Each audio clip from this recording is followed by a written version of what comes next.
Hello guys! Welcome to my channel, Cherisi TV. I-share ko ang isang recipe ng potato na may chicken.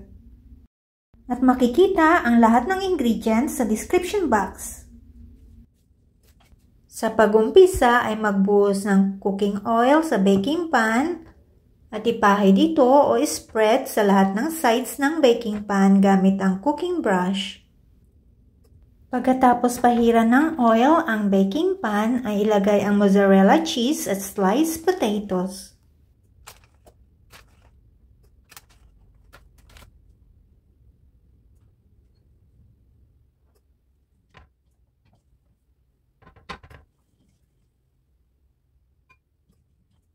Pagkatapos maglagay ng patatas sa baking pan, ay i-bake ito sa preheated oven 350 degrees Fahrenheit ng 20 to 25 minutes.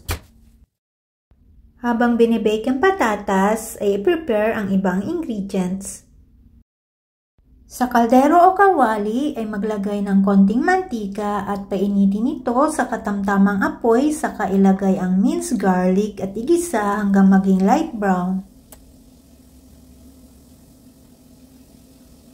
Isunod na igisa ang onion hanggang maging translucent.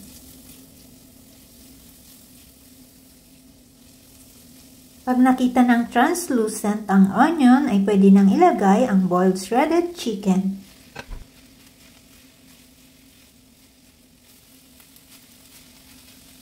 Timplahan ang chicken ng salt, sugar, and ground pepper. Maglagay lamang po depende sa inyong panlasa. Ilagay na rin ang paprika at parsley. Igisa po ito ng 3 hanggang 5 minuto sa malakas na apoy at palagi lamang po itong halu-haluin para hindi masunog. At pagkatapos po itong lutuin ay tanggalin sa apoy at iset aside muna ito. After 20 minutes ay tanggalin ang baked potatoes sa oven.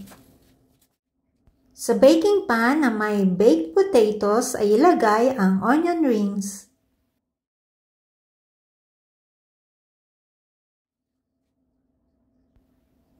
Ilagay na ang ginisang chicken sa ibabaw ng onion rings.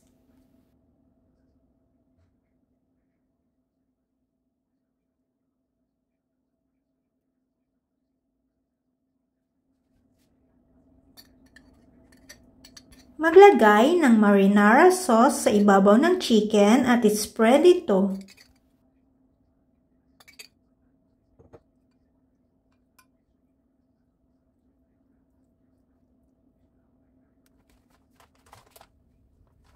Maglagay ng mozzarella cheese sa ibabaw ng marinara sauce.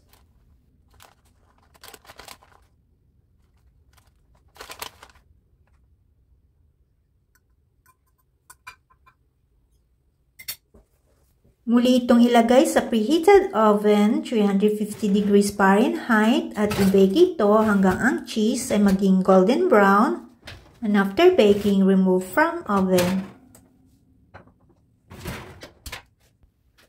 Bago ito ikat ay maglagay ng parsley sa ibabaw nito.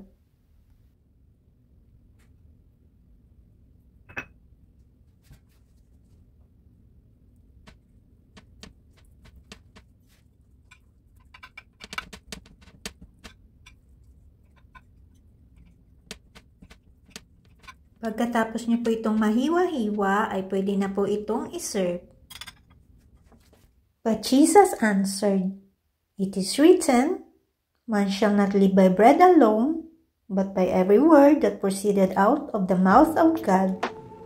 Matthew 4:4. Thanks for watching.